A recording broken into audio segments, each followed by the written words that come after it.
सिर्फ एक दिन का गैप है आईटी के एग्जाम में, और उसमें भी तुम 100 आउट ऑफ 100 इजीली स्कोर कर सकते हो अगर तुम एक राइट स्ट्रेटेजी फॉलो करोगे तो। और वो इस वीडियो में तुम्हारे साथ शेयर करूंगा। जब मैंने बोर्ड एग्जाम दिया था, मेरा पहला बोर्ड एग्जाम ही आईटी का था, और उसमें हमने साल भर कुछ नहीं पढ़ा था, लास्ट में कुछ पढ़ा था, और उसमें मेरे 100 आउट ऑफ 100 आ गए थे। यहाँ पे कुछ स्क्रीनशॉट में लगा दूंगा रिजल्ट का। और पिछले 4-5 साल से मैं इसी सब्जेक्ट को पढ़ा रहा हूँ इस वाले चैनल पर, तो मुझे एक्जैक्टली पता है कि क्या तुम्हें करना है क्या नहीं करना है, ताकि तुम कम टाइम में मोस्ट प्रोडक्टिव स्टडी कर पाओ और कल तुम्हारे 100 इजीली आ जाएंगे। मतलब जेन्युइनली ये वीडियो बहुत छोटी होगी, 5 मिनट की होगी, 2x स्पीड पे लगा के देख लेना। मुझे पता है तुम्हारे पास टाइम कम है, तो मैं ज्यादा बकवास नहीं करूंगा कि लाइक कर दो, सब्सक्राइब कर दो। एक्जैक्टली देखते हैं करना क्या है। पार्ट ए में 5 यूनिट है तुम्हारी, communication skill, self development skill, ICT skill, entrepreneurial skills और ग्रीन स्किल्स। बहुत कॉमन सेंस और बहुत ईजी वाली यूनिट है, इसको अभी स्किप कर दो, बाद में देख लेना। सिर्फ वीडियो देखोगे ना इस चैनल की, तुम्हारा फिर भी हो जाएगा, और 2x स्पीड पे देखोगे तब भी हो जाएगा। इसके लिए तुम्हें कुछ बुक पढ़ने की जरूरत नहीं है। और यहाँ से आईटी के एग्जाम में से 10 मार्क का क्वेश्चन पूछा जाएगा, जैसे कि इस बार के सैंपल पेपर में भी दिखा रखा था सीबीएसई वालों ने, उसका लिंक भी डिस्क्रिप्शन में दे दूंगा। मेन है हमारा पार्ट बी, जहां की यूनिट्स भी टफ है, लेंथी है, और तुम्हें उसे पढ़ना ही पड़ेगा क्योंकि उसकी वेटेज बहुत ज्यादा है। 40 मार्क के क्वेश्चन तो सिर्फ पार्ट बी से आएंगे, जिसमें 4 यूनिट तुम्हें पढ़नी है। Digital documentation, electronic spreadsheet, database management system, और लास्ट है maintain healthy, safe and secure working environment. Last वाली यूनिट चेंज हुई है, पिछले वाला पुराना सिलेबस में पढ़ना। काफी लोग मुझे कमेंट कर रहे हैं कि भैया आपने वेब एप्लीकेशन की वीडियो क्यों नहीं डाली। वेब एप्लीकेशन सिलेबस में ही नहीं है, वेब एप्लीकेशन नहीं पढ़ना है, maintain healthy, safe and secure working environment की यूनिट पढ़नी है। और पढ़ना कहां से? इस चैनल पे जाना, तुम्हें सारे चैप्टर्स के वन शॉट मिल जाएंगे, सारे यूनिट्स के वन शॉट मिल जाएंगे। और पढ़ना कहां से? इस चैनल पर जाना, तुम्हें सारे यूनिट्स के वन शॉट मिल जाएंगे, उसके नीचे नोट्स भी होंगे। तो पहले वीडियो देखना, वहां से तुम्हें चीजें समझ आ जाएंगी, और फिर नोट्स रट लेना। नोट्स रटने में सबसे ज्यादा प्रॉब्लम तुम्हें होगी कि भैया इतने सारे स्टेप्स है, इनका क्या करूं, बोर्ड एग्जाम में स्टेप्स आएंगे या नहीं आएंगे। सबसे बड़ा क्वेश्चन तो यही है, 7 करोड़ का क्वेश्चन है ये। तो बोर्ड एग्जाम में स्टेप वाले क्वेश्चन बहुत कम आते हैं। ऐसा नहीं बोलूंगा कि आते ही नहीं है, बिल्कुल छोड़ दो, आते हैं। 1-1 मार्कर में आ जाते हैं कि कौन सा आइटम कौन से मेन्यू के अंदर है। ये वाले पढ़ने के लिए तुम्हें एक बार स्टेप्स ऊपर से देखने पड़ेंगे। भले ही तुम पूरा रट के मत जाना, पर एक बार देख के जरूर जाना कि कौन सा मेन्यू आइटम कहां होता है, ये चीज कैसे करते हैं। तो बेसिक स्टेप तो देख के ही चले जाना। पूरा लिखना नहीं होता कि first open this, then go to this, then go to this, ऐसा नहीं पूछते इतना ज्यादा, बट फिर भी स्टेप्स तुम्हें ऊपर से पढ़ने होते हैं, क्योंकि 1 मार्कर में आ जाता है। मेरे टाइम पे जब बोर्ड एग्जाम हुआ था, आईटी के एग्जाम में जो स्टेप वाले क्वेश्चन थे वो ऑप्शनल में आए हुए थे कि 7 में से 5 कर लो, तो मैंने 2 छोड़ दिए थे जो स्टेप्स वाले थे। और इतने सालों से मैं जो पढ़ा रहा हूँ बाकी बच्चों को, उनको भी मैं यही बोलता हूँ कि बहुत ज्यादा स्टेप्स रटने की जरूरत नहीं है, वो वैसे भी ऑप्शनल में आते हैं, उन्हें तुम छोड़ सकते हो। बट स्टिल देखो, तुम्हें नहीं पता पेपर कौन बना रहा है ना। जैसे मैथ्स का एग्जाम बहुत टफ, किसी का इजी बना दिया था, हो सकता है आईटी के एग्जाम में भी इस बार वो स्टेप्स डाल दे। To be on a safer end, हम स्टेप्स देख के जरूर जाएंगे, पर पूरा रटने की टेंशन मत लेना कि सब रटना पड़ेगा। नहीं, प्रैक्टिकल एग्जाम थोड़ी हो रहा है, थ्योरी के एग्जाम है वो। बाकी याद रखना, इस बार के सैंपल पेपर में शॉर्टकट कीज के बारे में पूछे गए थे बहुत सारे क्वेश्चन, तो वो तुम्हें याद रखना पड़ेगा कि ये वाला मेन्यू आइटम ऑन करने के लिए शॉर्टकट की क्या होता है। एक बार सैंपल पेपर देख लेना, उसमें भी 2-3 क्वेश्चन तो है ही शॉर्टकट कीज वाले।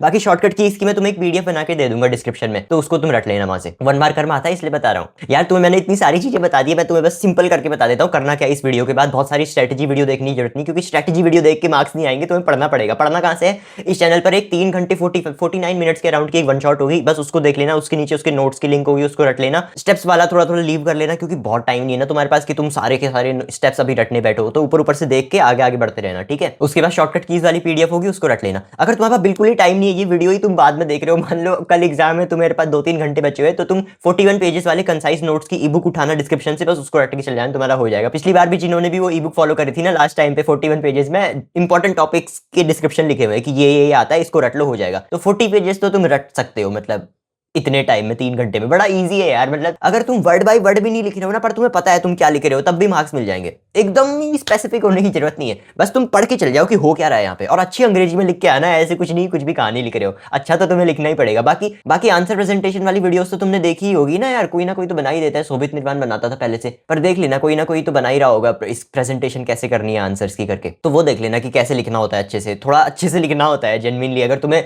सब कुछ आता है फिर भी तुम खिचड़ी बना के आ रहे हो, तब तो वो नंबर देता नहीं, इनविजिलेट मतलब नंबर दे देता है, पर उसको भी गंदा लगेगा ना, वो फिर ऐसे बवाल टलाई कर देता है, तो दिक्कत हो जाती है थोड़ी। तो अच्छे से तो लिखने होते हैं आंसर्स। तो वन शॉट देखो, नोट्स रटो, शॉर्टकट कीज वाली पीडीएफ रटना। टाइम बिल्कुल नहीं है तो 41 पेजेस वाली ई बुक रटना, उसका लिंक मैं तुम्हें डिस्क्रिप्शन में दे दूंगा। उसके अलावा क्या करने की जरूरत है यार, तुम्हें और कुछ करने की जरूरत नहीं है, इसी चैनल पे अपलोडेड है सब। देखो इस चैनल की वीडियोस में तुम्हें इसलिए सजेस्ट नहीं कर रहा हूं कि मैंने बनाई है तो मेरी वीडियो देखो, वो जेन्युइनली अच्छी है। अगर तुम एसएसटी पढ़ने के लिए मुझसे पूछते ना कहां से पढ़ूं, तब मैं बोलता दिगराज सर से पढ़ो, दिगराज सिंह राजपूत। तो मुझसे मत पढ़ो बोलता मैं, क्यों? क्योंकि उनकी वीडियो अच्छी है। तो जिसकी वीडियो अच्छी है मैं तुम्हें जेन्युइनली वही वही बता रहा हूँ। आईटी में बाकी लोग कुछ एक टॉपिक को लंबा खींच देते हैं, कुछ लोग इंपॉर्टेंट पॉइंट मिस कर देते हैं, कुछ लोग ओल्ड सिलेबस पढ़ा रहे हैं, तो मैं तुम्हें औरों को रिकमेंड नहीं कर सकता ना, क्योंकि मेरे को नहीं पता वो कैसा पढ़ा रहे कैसा नहीं पढ़ा रहे। तो ये है, बाकी तो सारा काम हो ही जाएगा, इतना ही ईजी है, मैं जल्दी जल्दी बता दिया है सारा कुछ, तुम्हें हो जाएगा यार। ऑल द बेस्ट, बहुत ईजी आता है एग्जाम, मैंने खुद नहीं पढ़ा था लास्ट साल भर अपना आईटी का एग्जाम। हमारे साल भर हमने स्कूल में क्या पढ़ा था, कंप्यूटर एप्लीकेशन 165 कोड पढ़ रहा था, और लास्ट में हमें पता चला जब वो एडमिट कार्ड आता है उस पर लिखा था कि 402 आईटी कोड 402 वाले का एग्जाम है तुम्हारा। फिर हमने देखा वाओ ये क्या हो गया, फिर लास्ट टाइम पे पढ़ा हमने वो, तो हो जाता है, बड़ा आसान एग्जाम आता है, इसमें टेंशन नहीं लेनी। टेंशन लो जैसे मैथ साइंस वो तो हो गया तुम्हारा, पर उसी में लेनी होती है टेंशन, आईटी में नहीं लेनी होती। थैंक यू फॉर वॉचिंग दोस्तों, इसके बाद कोई स्ट्रेटेजी वीडियो मत देखना, स्ट्रेटेजी वीडियो देख के कोई फायदा नहीं हो, किसी के पास कोई शॉर्टकट नहीं है कि ब्रेड लो और ब्रेड में अपना आंसर चिपका और खा जाओ, वो डोरेमोन में होता है, पिछले साल भी मैंने ये एग्जांपल दिया था।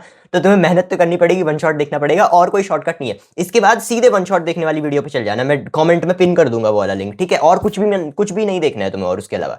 Okay, all the best, bye bye, thank you for watching.